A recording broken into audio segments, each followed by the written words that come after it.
유권자들의 마음을 사로잡기 위한 대선 후보들의 발걸음이 빨라지고 있습니다. 민주당 이재명 후보는 정치개혁 의제를 승부수로 던졌고 국민의힘 윤석열 후보는 연일 김대중, 노무현 전 대통령을 언급하면서 민주당 표심 이탈을 노리는 모습입니다.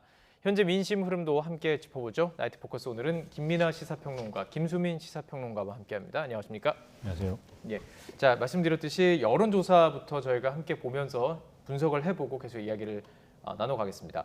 자, 저희가 차기 대선 후보 지지도 추이 지금 보여드리고 있는데요. 이재명 후보가 37%, 윤석열 후보가 39%입니다. 이게 일주 전과 한 주 전과 비교를 해보면 이재명 후보 같은 경우는 6%포인트가 올랐고요. 윤석열 후보는 1%포인트 하락했습니다. 격차가 9%포인트에서 2%포인트로 줄어들었어요. 이 흐름 어떻게 분석하시는지 먼저 김민하 평론가 말씀해 주시죠.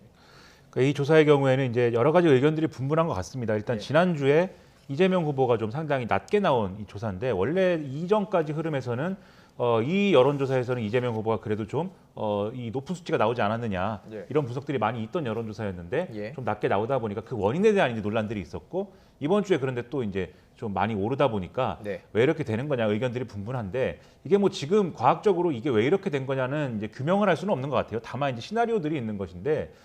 예를 들면 지난주에 이제 이른바 이제 MBS 여론조사 이게 좀 잘못된 거 아니냐 뭐 이런 시각도 있을 수가 있습니다. 그래서 잘못됐다기보다는 좀 이렇게 좀 기울어질 만한 어떤 요인이 들어갔던 거 아니냐. 샘플을 뽑을 때 좀 문제가 있었거나. 그렇죠. 뭐 그런 시각 중에 하나가 이제 단일화 문항이 들어가서 그 단일화 문항의 응답을 포기한 이재명 후보 지지자들이 이제 여론조사에서 누락된 거 아니냐 이런 지적이 있는데 또 그렇게만 해석할 수는 없다라는 반박도 있어요. 그래서 그렇게만 보기는 어렵지만 그런 것도 일부 영향을 미쳤을 가능성도 있겠고 그리고 워낙 이제 지난주에 윤석열 후보하고 이재명 후보 간의 격차가 이제 커졌다라는 여론조사 결과들이 발표가 많이 됐습니다. 이런저런 여론조사들이 그러다 보니까 이재명 후보 지지층이 상당히 좀 위기감을 느끼는 그러한 국면들이 온 것 같아요. 그래서 예를 들면은 그 직접적인 어떤 이 위기감을 느끼게 했던 사건 중에 하나가 이 이낙연 전 대표의 측근 중에 한 명이 윤석열 후보를 지지선언하고 이런 것들이 파장이 좀 크지 않았습니까? 그러다 보니까 그동안 민주당 지지층이기는 했는데 이재명 후보에게 좀 거리를 둬왔던 이 거리를 좀 두어왔던 이런 층이 이번에 이재명 후보를 그럼 이제 지지를 하자라는 어떤 위기감에 의해서 그런 의사표명을 한 게 이재명 후보의 지지율이 이제 상승한 것으로 나타난 거 아니냐 이런 분석들이 가능할 것 같고요.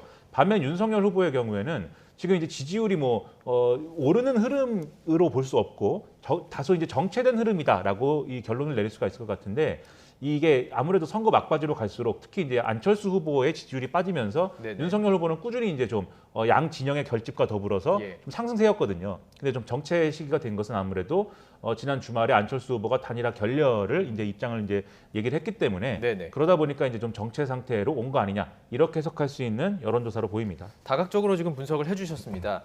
그렇다면 지금 만약에 MBS 조사에 뭐 샘플링의 과정에 문제가 있었는지 모르겠지만 그렇다면 계속 이 추이가 계속 갔다는 거예요? 그렇다면 결국에는 박빙의 승부가 뭐 계속 이어지고 있다 이렇게 좀 볼 수 있는 거 아닐까요? 네, MBS 조사는 지난주 결과 때문에 아직까지 좀 마음 놓고 이 추세에 대해서 진단하기가 어렵다라고 하는 특징이 있습니다만 다른 여론조사들하고 뭐 오늘 어제 이 정도 조사들을 좀 견져보면 이재명 후보가 어느 정도 좀 따라오고 있다. 그러니까 윤석열 후보가 본격 선거 운동 초반에는 기세를 냈다라고 볼 수 있다면 이제 이재명 후보 쪽도 따라오고 있다, 붙었다, 혹은 살짝 앞지를 수도 있다 이런 정도로 판세가 정리가 좀 되는 것 같습니다. 이것이 이제 어떤 이유에서 또 어떤 상황으로 펼쳐지고 있는 것인지 이걸 조금 분석을 해보자면 이재명 후보에 대해서 이재명 후보 지지율에 대해서 계속해서 지적이 되어 왔었던 것이 문재인 대통령 긍정평가율보다 낮다, 좀 차이가 있다라고 하는 그런 측면이었거든요. 그렇다면은 또 한편으로는 계속해서 여론조사에서 정권 교체 여론 같은 경우는 정권 연장 여론보다 좀 압도적으로 높게 나타나는 그런 흐름이었습니다. 여기서 좀 유추를 해보자면은 이런 경우에서는 좀 이재명 후보를 지지하는 지지자들이 목소리를 좀 크게 내기 어려운 그런 측면들이 있다라고도 한번 해석을 해볼 수 있는 거거든요. 여론 분석계에서도 샤이 이재명이라는 말이 나올 정도로 이재명 후보 쪽이 좀 결집이 늦었다라고 볼 수가 있겠는데 막상 이제 일단은 이렇게 선거 국면에 돌입을 했고 또 유력하게는 사실 기호 1, 2번을 주로 보고 많은 사람들이 결정을 하는 그런 상황이란 말이죠. 근데 이제 문재인 정부에 대해서 긍정 평가를 하면서도 이재명 후보에 대해서 지지하지 않았던 사람들은 국민의힘에 대한 거부감 이런 것들을 좀 강하게 갖고 있습니다. 예. 연령대로는 이제 40대, 50대 쪽에 많이 있을 것이고 직업적으로는 화이트 칼라 이쪽에 있을 텐데 이쪽에 여론들이 그래도 국민의힘은 아니지 않느냐라고 하는 그런 생각 때문에 좀 더 결집을 하고 있는 그런 상황이 이재명 후보 지지율이 조금 오르는 이런 결과로 이어진 것이 아닌가 그렇게 보여집니다. 조금 전에 보여드렸던 그래픽을 다시 보여주시면 좋을 것 같은데요. 뭐 단순히 이제 대선 후보로 누구를 지지하느냐 이게 아니라 왜 지지하느냐라는 이유를 물은 지금 여론조사가 나왔습니다. 이걸 보면요, 이제 각 후보별로 다르겠죠. 보면요, 지금 빨간색이니까 윤석열 후보를 지지하는 이유입니다. 이걸 보면은 정권 교체를 위해서가 72%를 압도적으로 높아요. 그리고 이재명 후보를 지지하는 후보 중에 48%는 후보 개인의 자질과 능력이 뛰어나서가 48%고 윤석열 후보는 33%입니다. 이건 어떻게 분석하고 계신지 궁금한데 두 분 다 여쭤보도록 하겠습니다. 일단 이제 이 정권 교체 여론은 이제 정권 교체를 할 수 있는 가능성이 큰 윤석열 후보 쪽으로 좀 쏠리고 있다 이렇게 봐야 되겠죠. 네. 그리고 이제 이재명 후보를 지지하는 흐름은 지금 말씀하셨듯이 이제 인물론, 그러니까 능력이 좀 유능함이 있다. 이걸 지금 많이 평가를 하고 있는데 그런데 실제로는 유권자들이 그렇게 느끼는 부분들이 분명히 이제 반영되고 있겠습니다만 여기에 더불어서 좀 이제 각각의 정파가 이 후보가 정말 자격이 있는 후보이다라고 얘기하는 논리가 또 일부 반영된 부분이 있거든요. 예를 들면은 국민의힘은 윤석열 후보가 이제 좀 이겨야 되는 이유에 대해서 정권 교체를 해야 되기 때문이다를 가장 강하게 얘기하는 것이고, 지지층이 그러니까 선택을 했던 사람들이 왜 선택을 했느냐 물어봤더니 지지층이 지지하는 이유를 밝혔네요. 조금 수정해서 말씀드리겠습니다. 정확하게. 그렇습니다.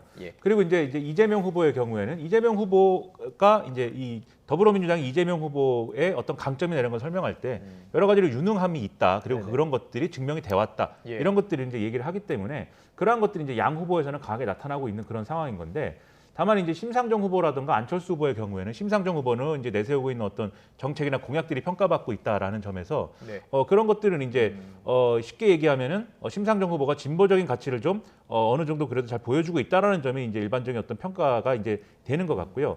그리고 이제 안철수 후보의 경우에는 다른 후보가 되는 게 싫어서라는 응답이 좀 많은 것 같아요. 그리고 후보 개인의 자질과 능력이 뛰어나서도 물론 그런 답변도 있습니다만, 그래서 이제 이 심상정 후보와 안철수 후보의 경우에는 두 후보, 이 양강 후보가 만족시켜주지 못하는 부분들에 대해서 유권자들이 좀 평가하는 부분들이 이제 좀 상당히 강해 보인다라는 거고, 그게 바로 지금의 어떤 선거 구도를 그대로 보여주는 그런 상황이 아닌가 이렇게 볼 수 있다는 것이죠. 지지층이 지지한 이유를 이렇게 밝힌 것이 과연 실제 3월 9일 선거에서 어떻게 영향을 끼칠까, 이것도 궁금하거든요. 네, 일단은 뭐 지지층 입장에서 특히 정권 교체를 위해서 윤석열 후보를 지지한다, 또 자질이 뛰어난 것 같아서 이재명 후보를 지지한다라고 하는 분들은 특히나 선택을 좀 안 바꿀 가능성이 높다라고 볼 수가 있겠습니다. 이것은 사실 뭐 개개별로 느끼는 것을 투영을 시켜서 답변을 하는 것일 텐데, 이재명 후보 쪽의 지지자들 입장에서는 일단은 이재명 후보 같은 경우는 성남시장, 경기도지사를 포함해서 다년간의 공직 정치인을 수행을 했었죠. 그리고 그동안에 정책적으로 뭐 찬반 양론은 분분할 수 있겠지만 정책적 화두라든지 이런 것들 여러 가지 던져왔었고, 또 이제 TV 토론 같은 경우도 물론 호불호는 갈릴 수는 있겠지만 어떤 사안이든 간에 응답을 하는 이런 모습을 보여왔습니다. 그런 것들을 좀 윤석열 후보는 정치에 입문한 지 오래되지 않았기 때문에 좀 더 높게 평가를 하는 그런 분위기가 확실하게 나타나는 그런 측면이 있고, 그리고 이제 이재명 후보가 아까 말씀드렸다시피 문재인 대통령의 긍정평가율보다 밑도는 지지율을 보였던 여러 이유가 의혹이라고 저는 보거든요. 대장동 의혹을 포함해서 어떤 도덕성에 대한 좀 찜찜함 이런 것들이 있었는데, 어쨌든 지지층 입장에서는 능력으로는 가장 앞서고 있지 않느냐 이 논리를 갖고 있고, 이게 묘하게도 결국에 지지층이 갖고 있는 주요 논리가 후보의 슬로건이나 홍보 전략으로도 나타난다. 이번에 이재명 후보가 선택한 공보물이라든지 포스터에서 나타난 슬로건이 바로 위기에 강한 유능한 대통령, 이런 기조였습니다. 그대로 이제 이어지고 있다라고 볼 수가 있겠고, 각 후보의 캠페인이 연결되는군요. 그렇습니다. 이게 자연스럽게 후보 따로 뭐 지지층 따로 가는 게 아니라 지지층 중에 핵심 지지층의 어떤 감각이라든지 이런 것들이 후보하고 연결되는 측면이 있는 거거든요. 그렇다면 이제 정권 교체 같은 경우는 물론 윤석열 후보가 정권 교체 이렇게만 슬로건을 내걸 수는 없는 거기 때문에 국민이 키운 윤석열 이런 식으로 또 만들어지게 됐는데, 어쨌든 이것이 이제 정권 교체라고 하는 것만으로는 어떻게 보면 빈곤할 수도 있습니다. 근데 지지층 입장에서는 정권 교체라는 말을 놓을 수가 없는 거예요. 네. 예, 왜냐하면은 사실 이 정부, 문재인 정부가 시작할 때만 해도 민주당이 굉장한 우위로 시작을 했었고, 사실 많은 사람들이 그 다음 정부도 어떤 예전에 자유한국당, 새누리당 계열의 그 정당에서 정권을 잡기는 어려울 거다라는 생각들을 많이들 하셨습니다. 특히나 2020년 총선까지만 해도 민주당이 180석의 의석을 얻었던 그런 압도적인 우위에서의 그런 정치 지형이었는데, 이것을 이제 윤석열 후보가 바꿔냈다라고 하는 것, 이것 때문에 이제 야권 대표 주자로서 이제 등극을 한 것이기 때문에 네. 그 관성과 그 기세가 계속 실려 있어서 예. 그래서 정권 교체라고 하는 것을 특히나 윤석열 후보를 지지하는 이유로 꼽고 있는 것이고, 예. 실제로 윤석열 후보 지지자들도 일상적으로 뭐 사석에서도 주로 정권 교체라는 단어를 얘기하게 되는 예. 그런 또 상황까지 이른 것 같습니다. 예, 알겠습니다. 또 흥미로운 여론조사가 하나 있어가지고요. 그 그래픽도 함께 보여주시죠. 어제 아주 뭐 물고 물리는 폭로전이 좀 있었습니다. 국민의당과 국민의힘 측에서 단일화에 대한 뭐 이태규 위원장의 폭로, 그다음에 이준석 대표의 폭로가 있었어요. 이 과정을 보면서 여러 분석들이 있었습니다. 나중에 혹시 이게 단일화가 결렬된 거에 대해서 책임 전가요가 아니냐 이런 분석도 있었어요. 근데 지금 여론조사를 봤더니 단일화 결렬의 책임은 누가 져야 되는가라는 질문을 했습니다. 윤석열 후보 측이 좀 높게 나왔네요. 그렇죠. 예. 아무래도 안철수 후보가 제안을 한 것이고, 그 제안에 대해서 이제 윤석열 후보가 제대로 답을 하지 않아서 예. 안철수 후보가 그러면 내 제안은 이제 거부된 것으로 간주하겠다라는 취지에서 이제 결렬을 선언한 거잖아요. 네네. 이 과정을 그대로 이제 납득을 한다면은 윤석열 후보가 그러면 이렇게 안철수 후보가 제안한 것을 이게 어쨌든지 간에 그게 여론조사를 통한 단일화라는 게 가능했든 그렇지 않든 간에 좀 수용을 하고 그 방법론에 있어서는 좀 차이를 좁혀가는 그런 방식이었으면은 이게 모르겠는데 예. 지금 답을 안 했다고 하니 그러면 이제 단일화가 결렬된 것이 아무래도 윤석열 후보의 책임이 아니냐 이렇게 생각하는 지지층이 좀 많아지는 그런 흐름이 있는 것이죠. 예. 그래서 또 반면 완전히 그럼 안철수 후보에게 뭐 책임이 없다고 지금 보는 거냐, 그렇지도 않은 것 같아요. 결국은 32%니까요. 안철수 후보가 결렬을 본인이 선언한 것이고 또 이제 그러한 이제 영향으로부터 이제 지금의 국면이 온 거니까 예. 그런 평가도 있는 것 같은데, 문제는 앞서 말씀하셨듯이 그러면 책임론이라는 게 결과적으로는 이 책임론이라는 게 어떻게 작용할 거냐의 예. 문제에서 보면은 윤석열 후보에게 책임이 있다라고 하는 것에 있어서는 이제 다소 이제 정권 교체에 기대를 걸었던 계층이 윤석열 후보를 지지하기보다는 예를 들면 부동층으로 남는다거나 이럴 가능성이 이제 생기는 거 아니겠습니까? 예. 그렇기 때문에 이 책임론을 벗어나기 위해서 이제 만들어지는 두 가지의 상반된 어떤 그러한 국면들이 있는 것이죠. 첫 번째는 이 안철수 후보는 계속 단일화는 더 이상 가능하지 않다라는 취지의 얘기를 하는데, 굳이 이제 국민의힘과 윤석열 후보 쪽에서는 단일화는 끝나지 않았다, 지금도 진행 중인 것이다, 이런 취지로 계속 얘기를 하지 않습니까? 그러면서 주말에도 만날 수 있다라고 얘기하고, 지금 이제 보도가 나오기도 안철수 후보가 한 말 중에 이제 단일화의 어떤 그 가능성을 보여주는 말하고, 윤석열 후보가 주변에 한 얘기 중에 그렇죠. 또 단일화가 이루어질 수 있을 만한 말을 모아가지고 이게 아직 끝나지 않았다고 얘기를 하는 이유가 그런 것에 있는 건데요. 그런 얘기를 하면서도 어제 상황이라는 거는 이 단일화 논의가 굉장히 좀 혼란스럽게 된 책임이라는 걸 이준석 대표하고 이태규 의원이 서로 얘기를 하는 거지 않습니까?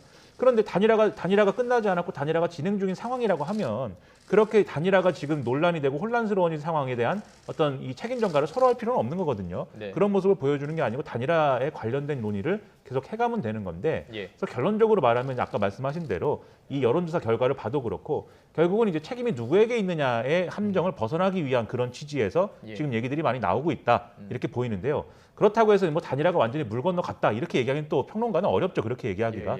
여전히 가능성은 남아 있지만 그 가능성이 큰 것 같지는 않다, 이런 생각입니다. 가능성이 크지는 않지만, 그래서 이 여론조사를 보면서도 많은 생각이 잠길 것 같습니다. 양측에서도 끝까지 이것을 가봐야 되는 것이냐, 이게 과연 실제 대선에도 영향을 끼칠 것이냐, 이런 고민들이 있을 것 같아요. 네, 다들 뭐 대선 당일에 어떤 일이 펼쳐질지 이런 것들 걱정도 많이 있을 것 같고, 이후에 또 상황에 따라서 시나리오에 따라서 어떻게 해야 될지 고심들이 있을 것 같습니다. 근데 일단은 이런 고심에서 불리한 쪽은 덩치가 더 큰 국민의힘 쪽인 건 맞다라는 거를 좀, 그것이 바로 이제 여론조사에서도 드러난 것이, 아무래도 덩치가 큰 쪽에다가 책임을 더 묻게 되어 있는 그런 구조가 여론조사에서도 그대로 드러난 것이 있고, 그리고 국민의당 같은 경우는 원래 처음부터 단일화 제안을 굉장히 뾰족한 조건을 걸어서 제안을 했습니다. 그리고 이거를 들어주지 않는다면 그냥 가겠다라고 굉장히 분명하게 얘기를 해버렸기 때문에 스스로도 선택의 여지가 별로 없을 뿐더러 선택의 여지가 없기 때문에 더 강경하게 나갈 수 있는 이런 상황이라면 국민의힘은 여러 가지의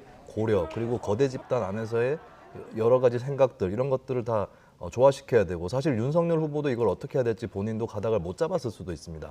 예, 그것이 이제 어떤 고민이 심하다거나 단순히 우유부단해서 그런 것이 아니라 전략적으로 어느 것이 더 바람직한가 이것도 이제 선택의 여지가 남아 있는 거거든요. 예, 이런 것들이 어우러진 이상 일단은 이제 단일화 가능성은 저도 낮고 그대로 갈 가능성이 높다라고 보는데 굳이 한 가지의 가능성이 있다라고 하면 윤석열 후보가 전격적으로 안철수 후보가 내건 제안을 다른 조건이나 이런 걸 달지 않고 곧바로 수용하는 여론조사는 지금 뭐 거의 시간상 어렵지 않을까요? 여론조사 같은 경우도 물론 이제 그래도 아직 남아 있고 그리고 보통 이제 투표용지 인쇄 전에 끝내야 된다라는 말씀들을 많이 하시는데 투표용지가 인쇄가 되더라도 사퇴라고 하는 것이 찍힐 수 있습니다. 투표용지. 예, 그렇기 때문에 저는 단일화 가능성 굉장히 낮다고는 보지만 그 경우 윤석열 후보가 전격적으로 다른 물밑 협상이나 이런 걸 하지 않고 후보가 본인이 전격적으로 수락해서 안철수 후보하고 다이렉트로 소통을 하게 될 경우 요 경우 한 가지 정도는 단일화를 하게 될 그 가능성이 있지 않을까 그렇게 보여집니다. 많은 전문가들이 분석을 그렇게 하시는 것 같아요. 쉽지는 않고 아주 가능성은 낮지만 완전히 지금 가능성이 제로로 볼 수는 없다. 딱 거기 그 수준에 있는 것 같습니다.